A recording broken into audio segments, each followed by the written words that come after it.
Guys, এখন মশলাটা আমি রেডি করছি, পুরো কষাবো মশলাটা।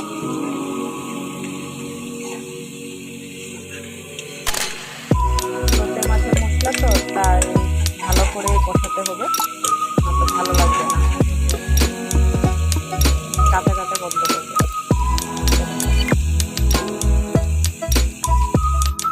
হলুদের গুঁড়ো,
জানি না, কিন্তু আমি এরকমও বানাই, আবার মেখে একেবারে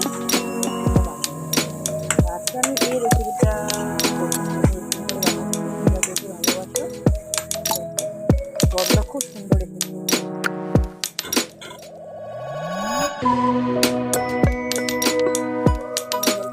করে জল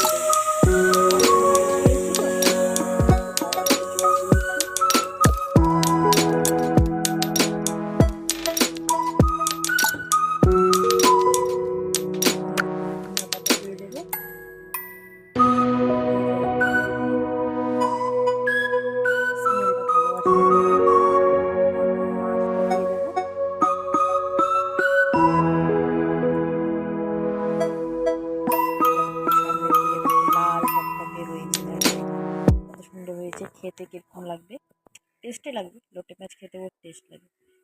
দেখো, এখন আমি মাছটা আস্তে আস্তে করে ঢেলে দেবো, কাঁচা মাছটা। এটা ভাজতে লাগে না, ভাজলে তো কিছুই পাবো না আমরা, এটা এমন করেই বানায়।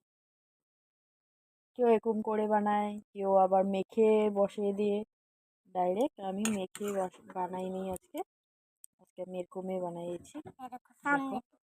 গন্ধটা এত সুন্দর লাগছে না, মানে খাবো খাবো কখন এরকম লাগছে। এই দেখো, এটার ফাইনাল লুকটা যে এত ভালো আসবে, এটা জাস্ট এখন দিয়েছি না মাছটা, তখন আবার দেবো ধনেপাতা। এটা শুকনো শুকনো হবে, পুরো মাখা মাখা হবে।